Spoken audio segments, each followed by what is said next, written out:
Assalamualaikum warahmatullahi wabarakatuh. Perkenalkan, nama saya Manda dari Bimba Unit Kebagusan Siti. Saya ingin menjelaskan tentang tugas di luar kelas hari kedua. Oke, pertanyaan yang pertama, apa pengertian individual system? Individual system adalah proses belajar yang berpusat pada anak sebagai subjek belajar. Yang kedua, mengapa pendekatan yang dilakukan harus individual system? Agar motivator dapat mengenali karakter, kesukaan, dan kemampuan masing-masing anak didiknya. Oke, pertanyaan yang ketiga, apa tujuan yang ingin dicapai dengan melakukan pendekatan secara individual system? Agar proses belajarnya dapat dilakukan secara bertahap atau small step system. Yang keempat, pertanyaannya, di Bimba menurut murid dan guru memiliki peran masing-masing. Sebutkan apa peran guru dan murid. Oke, peran murid itu ialah subjek belajar. Murid aktif dalam proses belajar. Kalau peran motivator ialah memberikan motivasi dan memberikan apresiasi kepada anak. Oke, kita lanjut ke pertanyaan 5 ya. Apa perbedaan antara metode individual system dengan classical system? Kita bagi dua. Classical system itu perbandingannya banyak, materi seragam, kurikulum sudah ditentukan, guru sebagai sumber belajar. Kalau individual system itu perbandingannya sedikit, materinya berbeda-beda, kurikulum menyesuaikan anak sebagai subjek.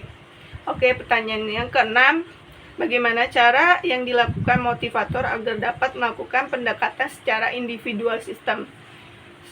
Selalu melakukan evaluasi terhadap afeksi anak, harus memahami metode dan kurikulum Bimba. Pertanyaan yang ke-7, apa dampak yang akan terjadi bila pendekatan dilakukan secara individual system?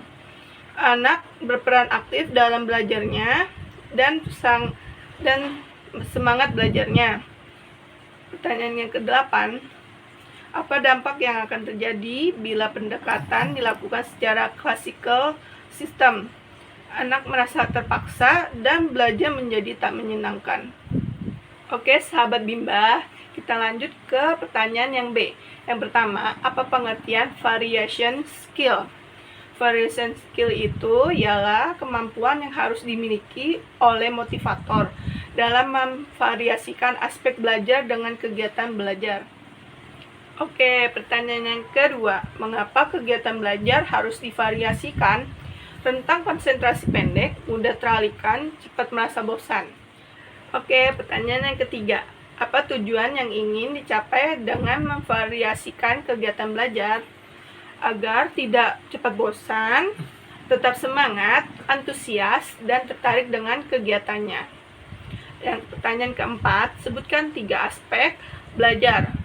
Jawabannya aspek kognitif, afektif, dan psikomotorik.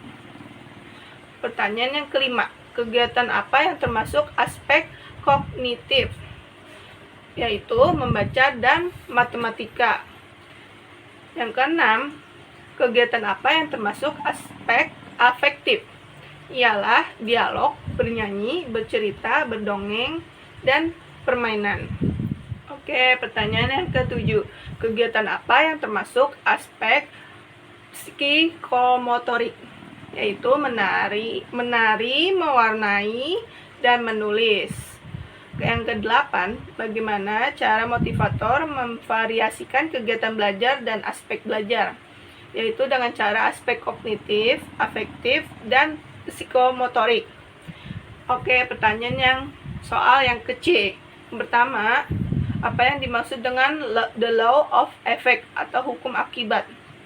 Ketika kita melakukan dengan senang, maka selalu ingin kita lakukan lagi dan anak akan senang dan bersemangat. Pertanyaan yang kedua, apa yang dimaksud dengan the law of exercise atau hukum latihan? Ketika kita mengulang atau dilatih, maka akan semakin mampu. Yang terakhir, yang pertanyaan ketiga, apa yang dimaksud dengan the law of readiness atau hukum persiapan? Ketika kita semakin mampu, maka kita akan siap. Oke, sekian pertanyaan dan jawaban dari saya. Tetap semangat dan terus belajar.